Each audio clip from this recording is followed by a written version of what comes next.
Hello दोस्तों, welcome to my YouTube channel amazing horror story in Hindi. दोस्तों, हमारी आज की घटना एक सच्ची घटना पर आधारित है, जो कि है एक आप बीती, जो मैंने एक वेबसाइट से ली है। तो चलिए बढ़ते हैं आज की हमारी कहानी की तरफ। ये एक आप बीती घटना है जो मेरे दादी के साथ घटी थी। मेरी दादी ने जब ये किस्सा मुझे सुनाया तब मेरे रोंगटे खड़े हो गए थे। ये घटना उनके साथ उनके बचपन में घटी थी। तब की बात है जब वो 8 साल की थी। दादी की मायके वाले जमींदार थे। दादी की दादाजी मांस मछली खाने के शौकीन थे और वो रात के वक्त दारू भी पीते थे। उसके साथ चखने में मछली खाते थे। उनके यहाँ एक लड़का काम करता था। उस लड़के का नाम सुधाकर था। एक पूर्णमासी की रात को वो लड़का नदी से मछली पकड़ने गया था। नदी के जल चांद की रोशनी से चमक रही थी। रास्ते भी चांदनी रात में हल्के से दिखाई दे रही थी।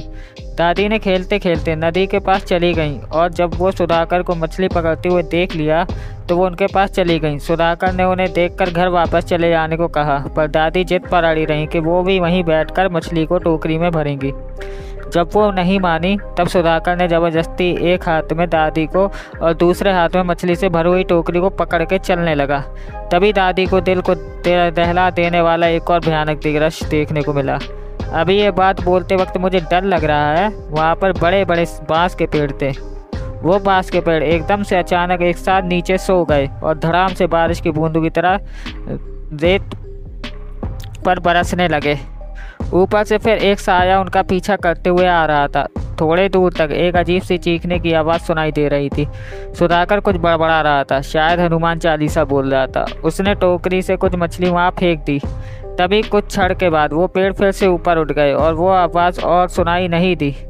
सब कुछ पहले जैसा हो गया। उस जगह पे नदी के कुछ ही दूरी पर शमशान घाट था।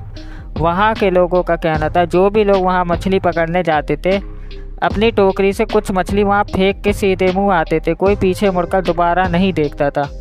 उस रात सुधाकर ने दादी को वहाँ से ले जाने के चक्कर में वो चीज़ करना भूल गया। कहते हैं आत्माओं की मांसाहार आदि चीज़ों में आश रहती है।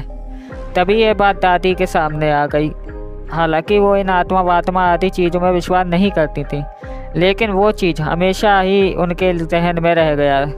वो समझ नहीं पा रही थी कि ये जो घटा ये सच था या कोई वहम। उस बात के 2 दिन तक उनके शरीर में बुखार रहा। वैद्य जी का कहना था कि जो उस वक्त चौंक गई होगी उस वजह से उन्हें बुखार हो गया होगा। उस दिन के बाद वो कभी वहाँ नहीं गई, पर वो दिन को कभी नहीं भूल सकती। वही प्रश्न उनके दिमाग में घूम रहा था, वो घटना था या सच या कोई वहम। दोस्तों, अगर आप लोग को ये कहानी पसंद आई हो तो प्लीज़ मेरे चैनल को सब्सक्राइब ज़रूर करें। Thank you.